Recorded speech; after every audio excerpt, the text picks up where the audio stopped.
Today, I will expound on the core of the Dhamma, which is the essence of the Buddha's teaching, the path to liberation from suffering and the cycle of birth and death, samsara. This is something that each of us must come to fully understand. We must not let time pass by in vain, for our lives are uncertain. Once we set our goal that we will be free from suffering in this lifetime and that we will never again be trapped in the cycle of samsara, this life will be our last birth. Once we establish this firm determination, we must strive to understand the essence of the Buddha's teachings. The core of these teachings is the realization of permanent liberation from suffering, never to return to the cycle of birth and death again. This understanding and commitment are the key to our final freedom from samsara. The essence of the Buddha's teaching is the mind itself. Our mind is clouded by ignorance known as avidya, because of this ignorance. Our mind is composed of ignorance, or not knowing. When it does not know, it flows with the mental states, which is called the mind flowing with mental formations. When the mind flows with these mental formations and fabrications, it uses them as tools, relying on thoughts, mental images, emotions, and perceptions. These serve as instruments for fabricating and learning from what it encounters. Through these, the mind shapes its understanding of the world. When the mind, which is originally pure, becomes clouded by ignorance or not knowing, avidya, it begins to rely on tools such as mental formations. The mind attaches itself to these tools and becomes immersed in them, continuously clinging to them. When this mind enters the body, whether in humans, animals, or even subtle forms, it begins to engage with the world through the process of mental formations, learning and experiencing things. As it continues to rely on this process, it becomes familiar with and accustomed to these mental formations. The mind has continuously relied on these mental formations to the point where it forgets that they are meant solely for learning from the experiences that arise. It forgets that these experiences have no inherent self, that they are not me or mine. This is the true purpose. However, because we have not yet encountered supreme teachers such as the Buddha, all of our minds have relied on mental fabrication to learn and assign values to things. This fabrication is abstract, nama dhamma, and through this abstraction, we assign values to both the abstract and the material, rupa dhamma. We depend on thought itself, using thought to assign values. These thoughts then assign values to whatever impacts the mind. We assign value by considering the mind as the knower, presuming that I know, we know. We label emotions as happiness, suffering, satisfaction, dissatisfaction, anger, vengeance, ill will, joy, rapture, contentment, and peace. We assign conventional language to these emotions, even though they are merely neutral phenomena without any inherent language of their own. However, it is thought, through mental formations, that assigns value to these states. It gives value to assigning value to something that cannot be expressed in words, labeling them as emotions of joy or suffering. It assigns labels to mental images, creating concepts such as being, person, self, or identity, all of which are merely conventional designations. When the mind assigns value to abstract concepts, it also assigns value to physical forms. It labels what is perceived through the eyes, ears, nose, tongue, and body. It says, "This is our body, these are our arms, legs, and hands," even though the body is simply a natural phenomenon, merely an object of perception. But having relied on this tool of mental fabrication, we use this very tool to assign values. When we assign value to this body, seeing it as the 32 parts, we then attribute ownership to these things, claiming, "This is our body." We assign value to having parents, children, grandchildren, friends, houses, cars, and possessions. We further fabricate by categorizing things as good or evil, right or wrong, wholesome or unwholesome. We assign values to everything, even beyond this world and universe. labeling things as earth, water, wind, fire, space, and worlds. This is the complete conventional reality that has emerged with ignorance, not knowing, as its root cause. The mind, caught in ignorance, doesn't realize that all the things it perceives and labels, everything that changes and fluctuates, are not inherently what it believes them to be. Because of its ignorance, the mind creates mental formations, thoughts, emotions, and attachments, assigning value to everything it encounters. When we are born and take residence in the body, the mind begins to learn and assign value to things. After birth, the baby comes into contact with the outside world. Upon emerging from the womb, it cries, reacting emotionally to what it likes or dislikes. At first, the mind reacts emotionally, smiling when it likes something, crying when it dislikes something. As the baby grows, it begins to open its eyes and perceive the world. It becomes familiar with what it sees, hears, smells, tastes, and feels. The mind starts to record and process these perceptions, remembering images, sounds, smells, tastes, and sensations. It begins to understand what these things are, categorizing them based on whether it likes or dislikes them. Not long after, we began to learn the sounds around us.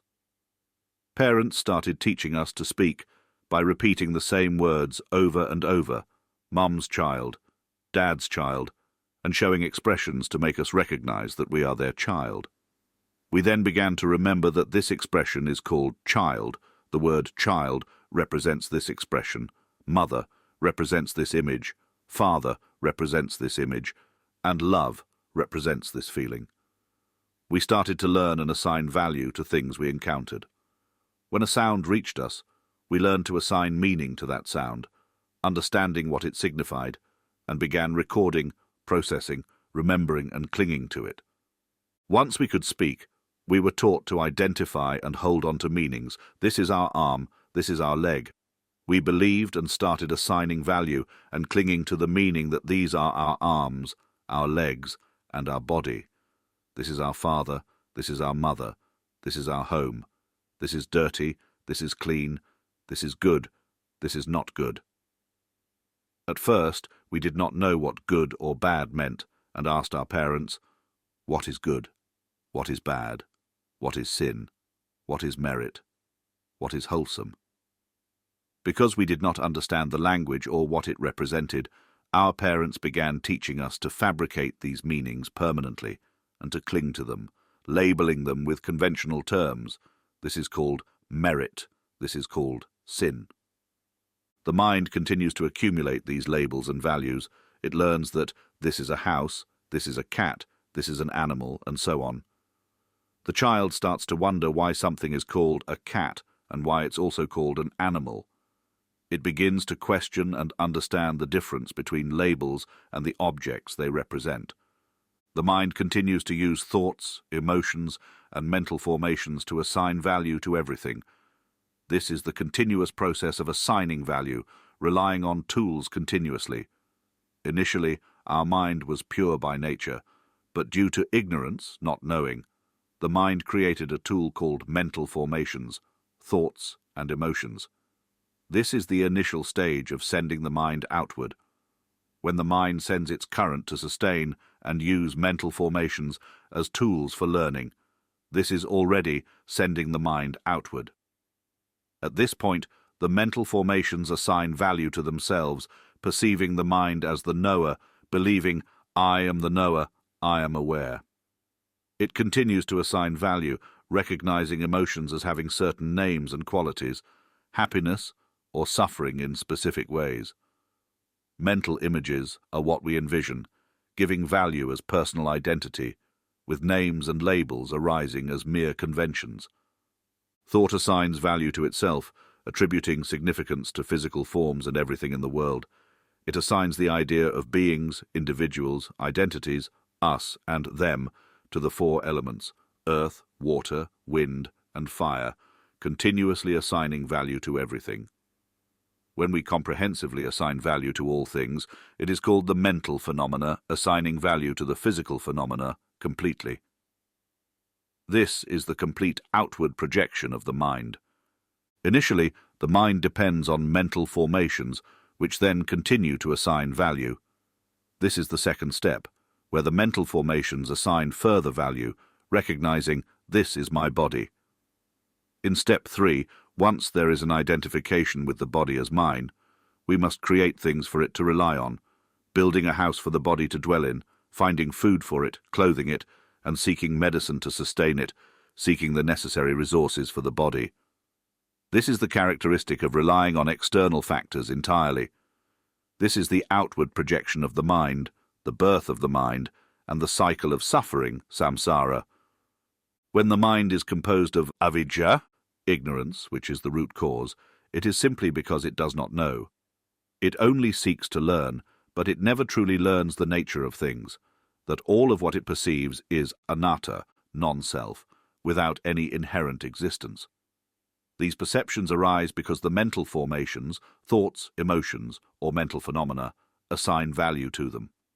When value is assigned, they come into being. Assigning value as this is an arm leads to believing that this is an arm, feeling as if there is an arm. Assigning value as this is my body leads to the belief that this is my body, bringing the concept of the body into existence. Assigning value to this is an emotion of happiness or this is an emotion of suffering brings about the experience of happiness and suffering. The mind then experiences and clings to these emotions, leading to rebirth in favorable or unfavorable states.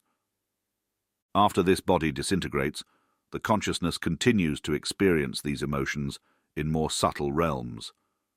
When its lifespan in that realm ends, it returns to take a new vessel and begins learning, fabricating, and clinging once again. This cycle repeats endlessly within the cycle of suffering, samsara, that we are all trapped in. Only suffering arises, only suffering persists, and only suffering ceases. Beyond this, nothing truly arises or ceases. Only the conditioned states that appear, remain, and disintegrate constantly. The mind relies on these tools and becomes engrossed and attached to them. Thus, the cycle continues to revolve endlessly without an end. This is the nature of a mind lacking wisdom knowledge. It does not understand that these states of suffering or mental fabrications that the mind has created and relies upon are non-self, anatta. They have no real inherent existence. The mind has never been trained to go against the stream, to awaken to its true nature. Once the mind has been possessed by mental formations and fabrications, the cycle of worldly beings bound by ignorance continues endlessly, without conclusion. Until the fully enlightened Buddha came to find a way to transcend this cycle of suffering, through great difficulty in discovering the cause of suffering and in breaking free from the power of ignorance. When the Buddha attained enlightenment, he shared this knowledge with us, so that we might understand and no longer rely on fabrications, having realized that these fabrications are anatta, non-self. He strived to point us towards awakening within, because the avidya, ignorance, is the root cause of unawareness. A mind filled with ignorance becomes the condition for fabrications. It depends on mental formations, relying on fabrications, without realizing it. No one ever taught it to awaken from within. Instead, it flows outward, assigning value to external things, becoming attached to them. It creates and reveres material objects, bows and worships them, seeking refuge in external things. People become attached to their bodies, considering their physical forms and material possessions as their own. They revere trees as refuges, worship cars, deities, and spirits as places of refuge. As it was in ancient times, so it is today. The delusions of the past remain the same now, still worshipping and venerating external things, seeking refuge in the external, chanting, pleading, performing various rituals. The mind conditioned by ignorance, avidya, always flows outward, carried along by mental formations due to not knowing. It flows into thoughts, flows into memories, flows into emotions. Yet everything is merely an object of awareness, phenomena that contact the mind to be known. The natural state of our mind is pure consciousness, the original element, the deathless element. It neither arises nor ceases. Our mind has never truly been born. It is the deathless element. It is neither dark nor bright, neither large nor small, takes up no space, yet permeates all things. It is an extremely pure and clear element. We already possess this pure element. It is the life force element itself. Just observe. When consciousness leaves the body, doesn't the body become like a log of wood, simply waiting to decay? In summary, a simple question: is this body truly ours?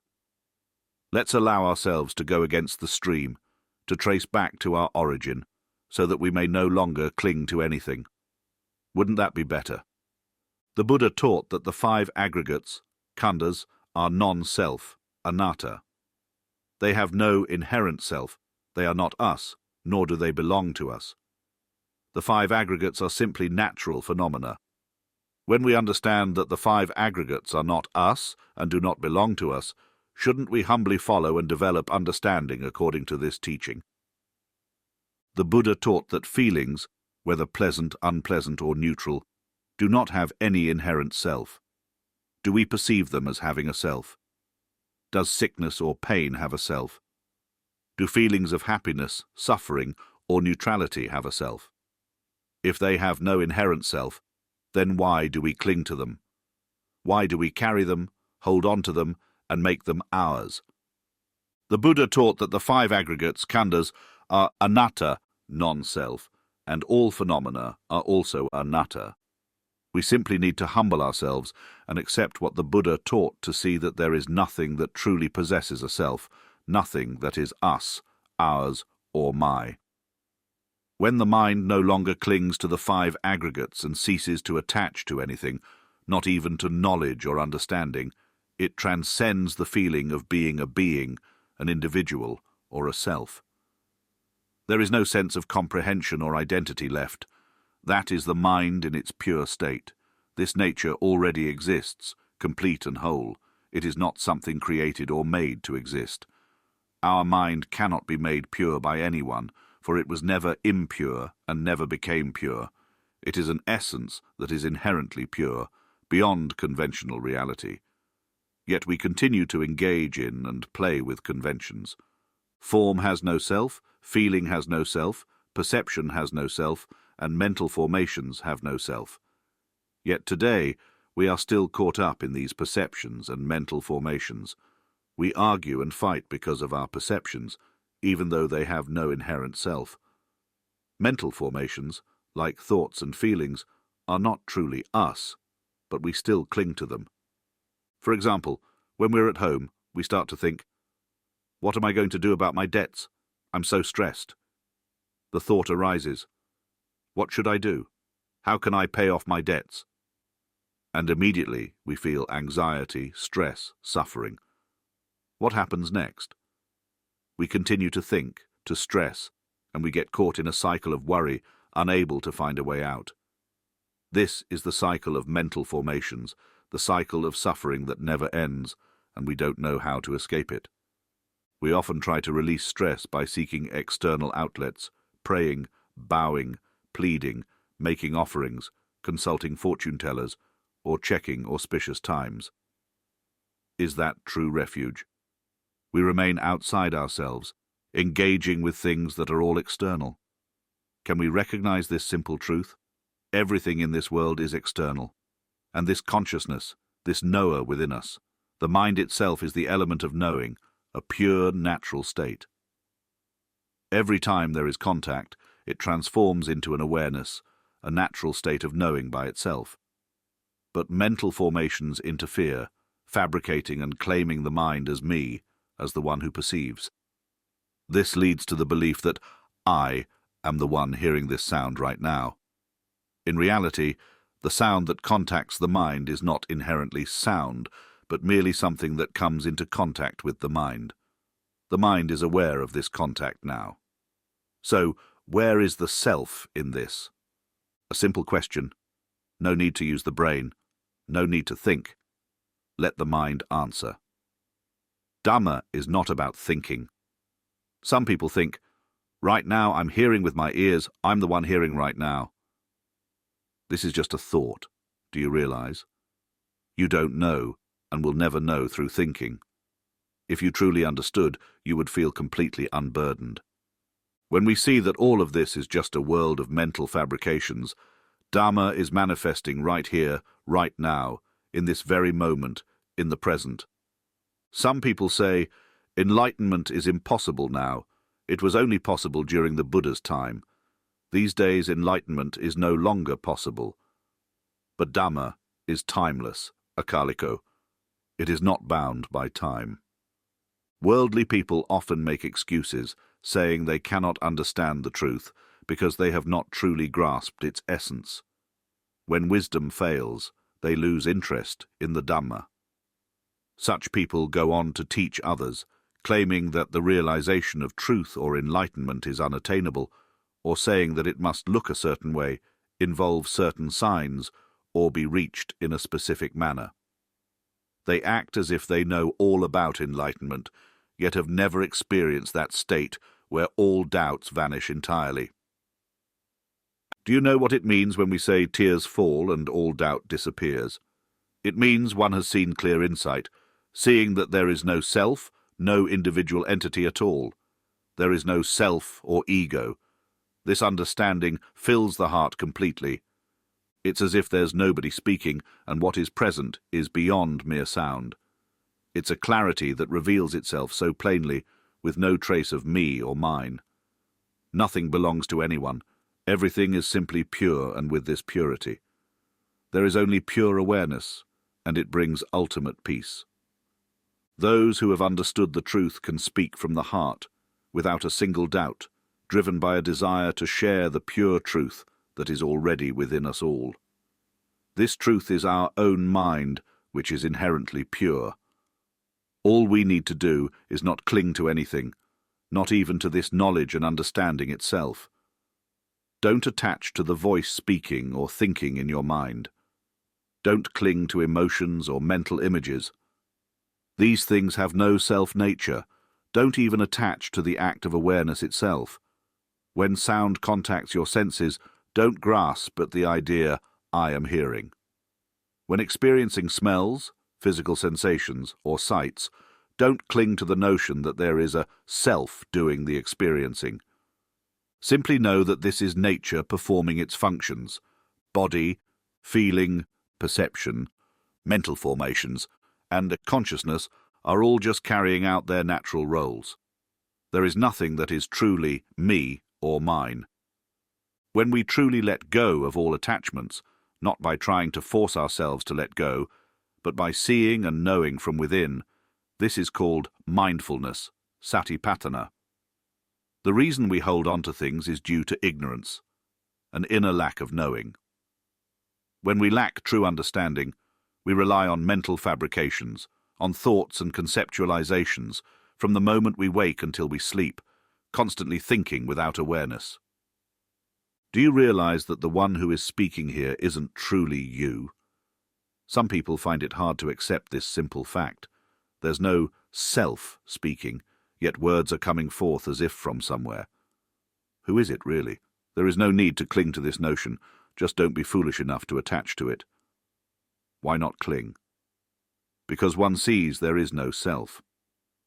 The Buddha taught that ignorance drives the mind to fabricate experiences because, in its lack of wisdom, the mind relies on mental fabrications as tools. These mental fabrications depend on the body as their instrument, and the body in turn depends on external objects. This is how the mind gets projected outward. We forget that our true nature is pure essence. Instead, we identify ourselves as this or that, thinking we are human beings, seeing ourselves as good and others as bad, believing we are always right while others are wrong. When we see things this way, the self immediately appears. Whenever there is a self, we are trapped in the cycle of rebirth. Whether it's thinking, I am good, I am skilled, I am very meritorious, or I am an excellent practitioner of Dharma. All these keep us bound to the cycle of existence. The Buddha never taught us to seek rebirth or to remain in the cycle of samsara.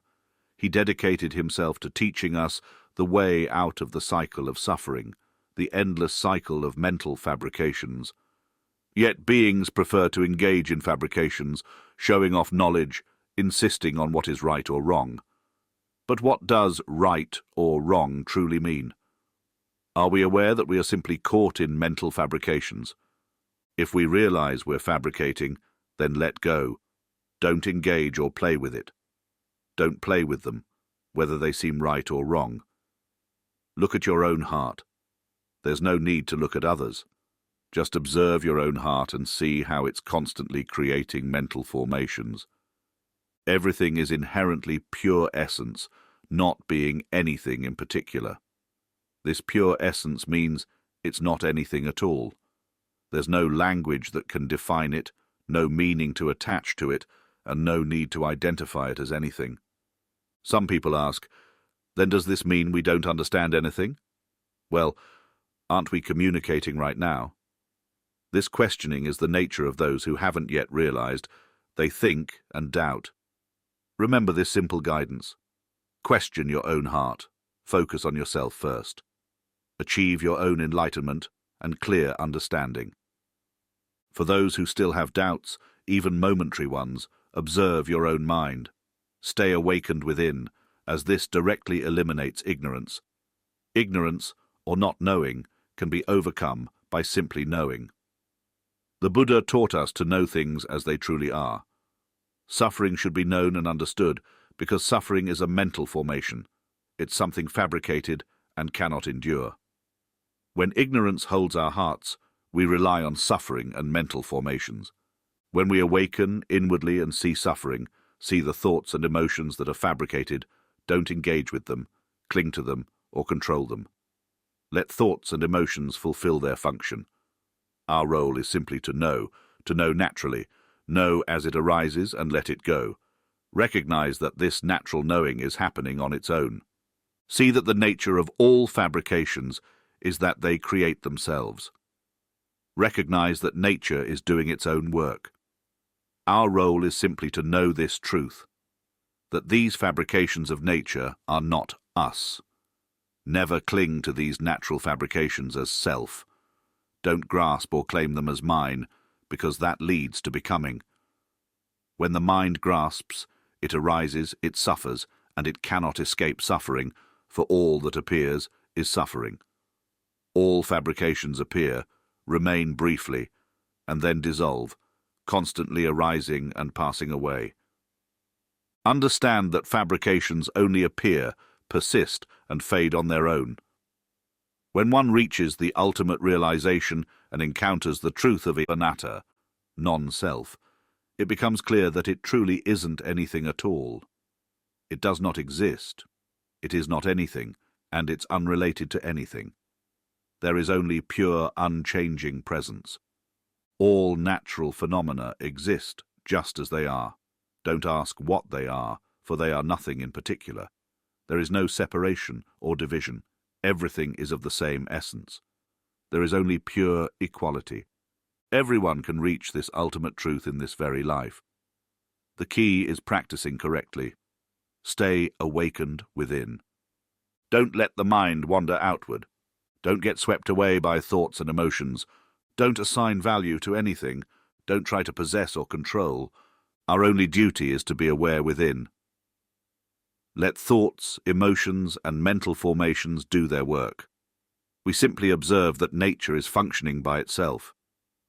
Everything is already complete in its natural state. Your only role is to know, to be aware within.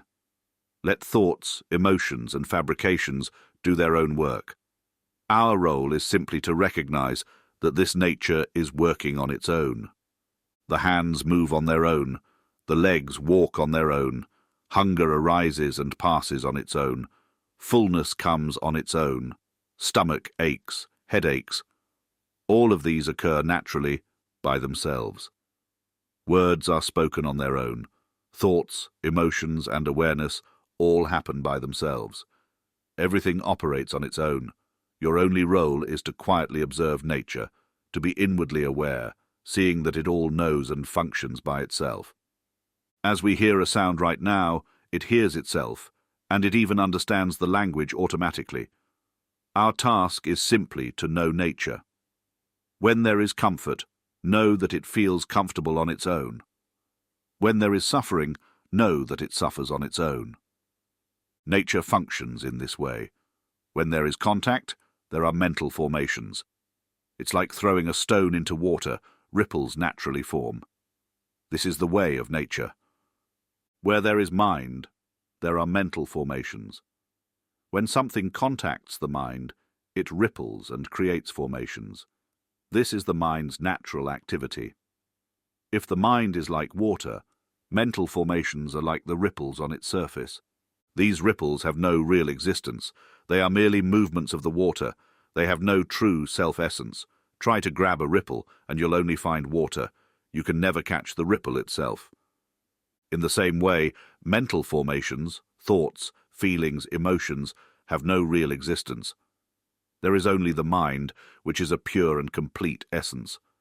Mental formations arise and create concepts of good and bad, right and wrong, male and female, high and low, heaven and hell, dark and light, black and white, pairs of opposites. Thought assigns value to everything, but the mind itself is truly nothing at all. It isn't anything. It contains no concepts of merit or sin, good or evil, skillful or unskillful, high or low, black or white, arising or ceasing. The mind is purely, immaculately free, an immortal essence, which could be called the element of nirvana, or the element of emptiness. In truth, it has no name because it is supremely pure. The term pure essence fits perfectly, for it fills the heart of anyone who truly understands. It fills the heart with the knowing that this mind neither arises nor ceases. It is always present, ready at any moment, with no need for focus or effort. When troubles arise, some people think they must enter meditation or find calm. This is foolish and creates instant attachment. Whatever we do, especially if we were to leave this world, if we try to achieve something specific in that moment, attachment arises immediately. We must realize the truth before leaving this world. The ultimate truth is always with us, but we fail to grasp its fundamental principle. The principle is simple. Ignorance is the root of everything, but ignorance has no real existence. It's merely the mind's state of not knowing. Simply know, that's all. When there is continual automatic inner awareness, the mind begins to see mental formations as non-self, and that's it. The mind naturally reverts to its pure essence. In this state, there's a profound lightness, openness, and ease, with nothing left to hold on to and no sense of gain or loss. There is simply pure presence, free from all attachment. To reach the ultimate truth is to gain absolutely nothing, to become nothing, and to have nothing left. It's all about losing the sense of self, losing the notion of me, losing all attachments. Losing rays, pleasure, pain, losing it all, losing ignorance, losing delusion, losing all clinging until today we have nothing left to lose. It's all gone. There isn't even a feeling of being human anymore, and there's no desire to become anything either. We are nothing, having lost everything. This state is beautiful. Stay awake within and witness this truth. Let's not foolishly allow the mind to wander outside. Don't waste time gossiping, criticizing, showing off, or judging others. Never let the mind be drawn outward. To avoid sending the mind outward means not getting involved in thoughts or emotions. Our only role is to stay aware within. In that moment of inner awareness, ignorance dissolves right there. Ignorance is simply not knowing, and as soon as we know, ignorance fades. What do we know? We know the mental formations, the thoughts and fabrications. When it thinks, we know it. Let it come and let it go. Stay aware within lightly and comfortably, without focusing, straining, or wanting anything from it. Know without clinging, without identifying as me. Just know that this knowing is not us or ours. Right now, as you hear my voice, see who is hearing it. Notice how it is simply aware of the sound. That's the mind. It knows by itself as a knowing element, completely on its own. Don't ever mistake it as me or mine. Just recognize that it knows on its own. Those with wisdom who grasp the core principle can easily reach ultimate truth. Those without wisdom must rely on physical practices, going to different places, walking meditation, sitting meditation, carrying burdens and attachments. But those with deep wisdom achieve completion through inner knowing alone. Once they grasp the principle, their understanding is complete. Taking just a moment. Stay awakened within. The wise ones realize truth directly through understanding, while others depend on external practices. When you truly grasp the essence, enlightenment happens naturally and swiftly. Simply maintain inner awareness. Awakening within allows one to reach the ultimate truth in this very life. Remember this well. Simply be aware inwardly. Whatever thoughts arise, know them. See the voice that speaks in the mind. When a voice appears, when meaning arises, see it immediately. Just know and let go. Observe and understand it. Listen to these teachings frequently, as wisdom becomes complete when we listen to the core truths of Dhamma, letting the mind incline and reflect deeply. When one reaches the highest truth, tears may fall in awe. There's an overwhelming sense of openness and release, with nothing left. No knower, no known, only pure essence filling the heart. Then you'll truly know what it means not to be born again. Some ask, how do we know we've reached ultimate truth? I ask back, how do you know when you're full after eating? When reaching ultimate truth, all doubt vanishes. You know for yourself, you know with your whole heart, there's no more rebirth. Nothing more needs to be done. The task is complete. If one still feels the need to maintain the mind, then it's not yet complete. True completion is beyond all maintenance and care. There's no fear. One sees clearly that the mind has never been born. This purity is profound. No self, no substance, nothing at all. As I speak to you now, do you notice yourself thinking along with it? This is engaging with thought. Don't cling to it. Just be aware. I use human language to communicate so that people can understand, but don't attach to this language. It has no self to hold on to. Some may already be clinging and thinking. Do you realize you're thinking right now? If you can see that, prepare for tears of realization. See it clearly. Recognize you're playing with fabrications. Ignorance has dominated the heart since birth and persists continuously. The mind has never truly known, walking, eating, sitting, chanting, studying, reading, all while unaware. Ignorance is the cause that drives mental fabrications, keeping thoughts active. When you listen to me, you might wonder, is this true? How can this be? Realize you're thinking now. Don't play with thoughts. This is simple Dhamma. Keep listening. BBE like an empty glass without water or like an earthworm without a brain. Simply be aware.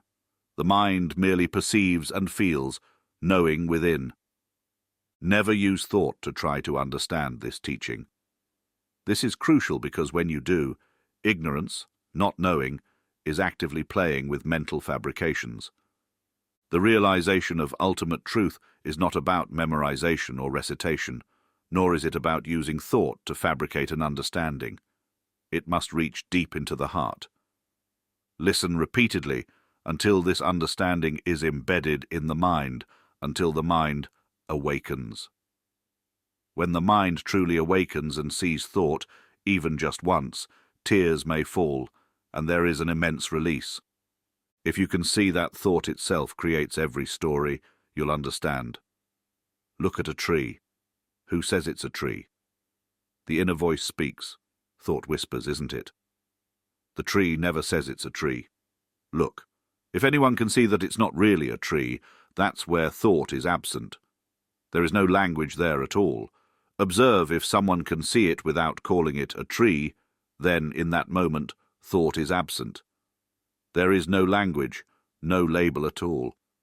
This language assigns meaning to things, calling it a tree, just as we label this body as a body. Thought says so, and there's a sense of ownership over the body. But if you see that it is not truly a body, you'll realize that it isn't anything at all. It's merely something observed, with no observer behind it. It is purely an essence, not something that truly is anything. Yet, because of ignorance, as soon as the eyes see a form, as soon as these objects of perception impact the mind, value is instantly assigned. This is our body. We are human. We have a name and surname. Even the concept of a specific time and date, like March 30th, where did it originate?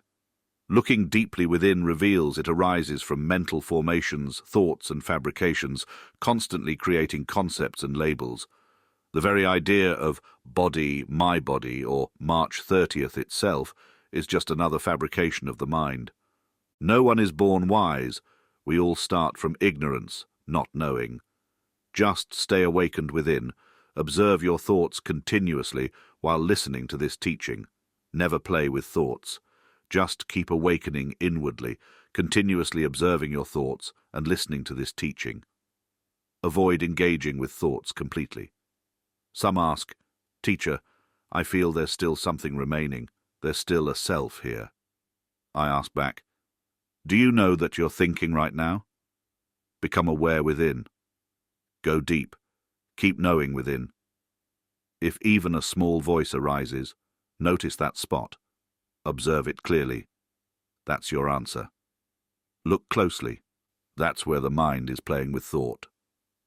Don't foolishly step out to engage with thoughts. Stay aware within. Know within. Learn the nature within. That's where wisdom and all understanding reside. We will understand every facet of truth. The ultimate truth is within. Keep knowing inwardly, and it will be profoundly wondrous. If there is nothing, then know that very nothingness. Dwell in that nothingness. That is the true dwelling place, that is our real home.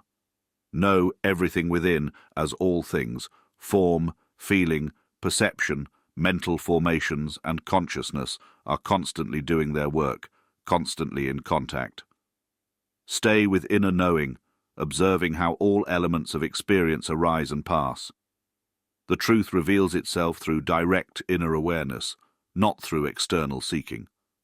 The pure essence no longer clings out of ignorance. It simply knows, with wisdom fully present. It has surpassed the stages of great mindfulness and profound wisdom. Everything becomes automatic. When it reaches this point, awareness is constant, automatic, never lapsing for a moment. It knows every moment within, continuously. I must teach gradually, not too much at once, as it can be overwhelming. So I guide step by step to help grasp the core principle. Simply know within. That's the essence. You can know within at all times because thoughts are constant from waking until sleep. Is there ever a moment without thinking? Wake up, already thinking. What time is it? Oh no, it's late. Bad day. Overslept. Walk to bathroom. See your face in the mirror. Oh, why so many wrinkles? See? Thinking again. After finishing the shower, thoughts arise again. What should I wear today? Is this outfit okay?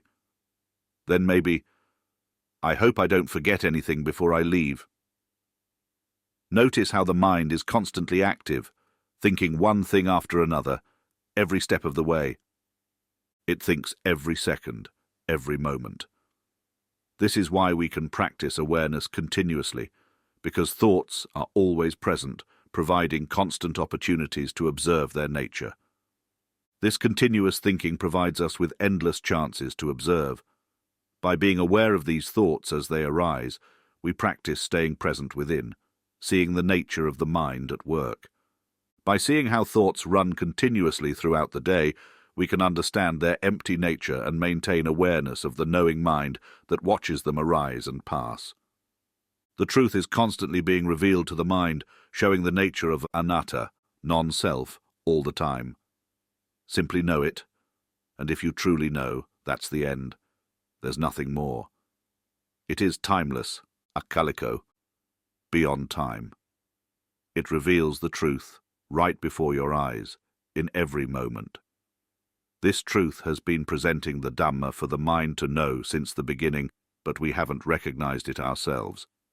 The Buddha only pointed the way, saying, "Be aware within, know it inwardly." The root cause, the origin of suffering, lies within.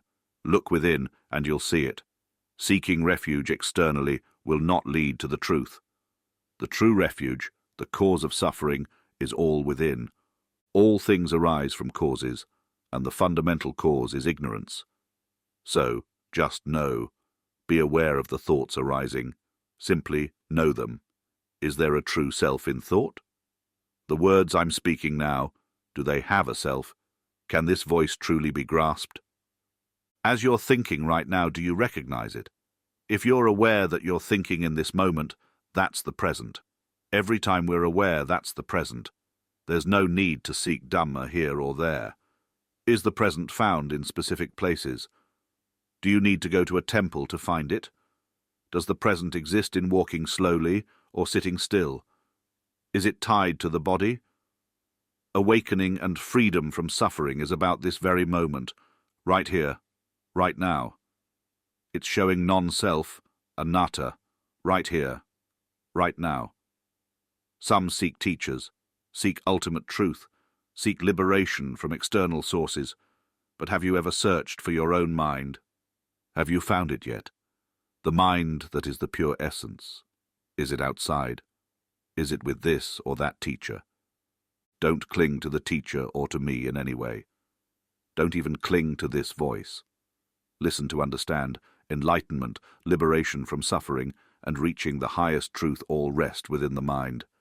The mind is a pure essence, but because it doesn't truly know, it relies on mental fabrications.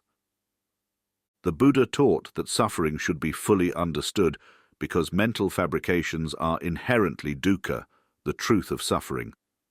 Whether fabrications are skillful or unskillful, they are all states of suffering.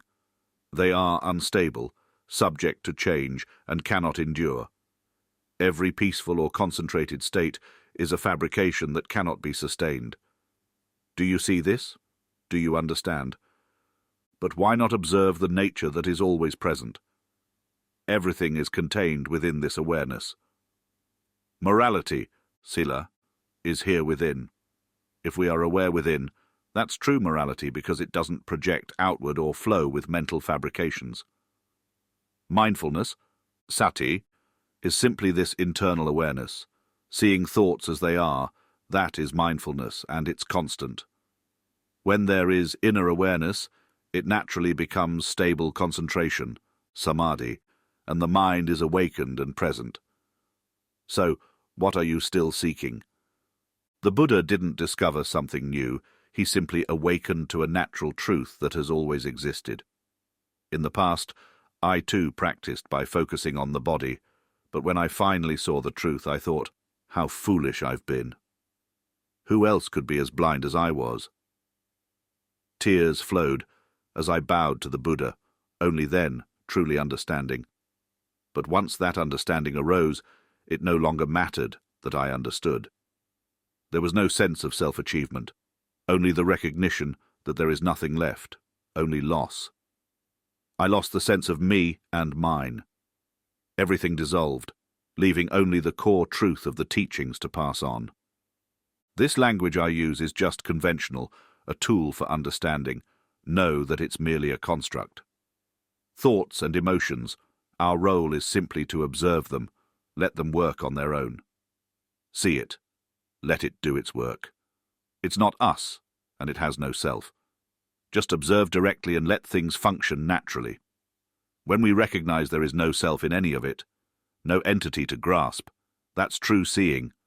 Know deeply within, see if the voice has any shape or substance. Does an image, an emotion, truly have a self?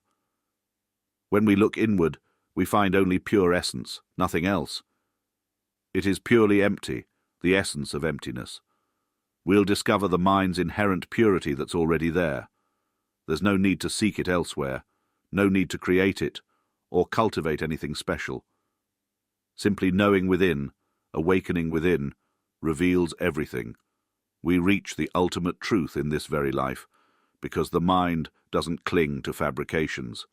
It separates itself from fabrications, seeing them as non-self, anatta. With this insight, tears will flow for those with wisdom truly awakening within. Don't engage with thoughts or fabrications, just be aware. Know that awareness is happening within. If any inner voice arises, simply observe it and let it be. Don't play with it. In doing so, we free ourselves from suffering permanently. This is the true path to liberation. This is the essence of Dhamma. Sadhu, sadhu, sadhu.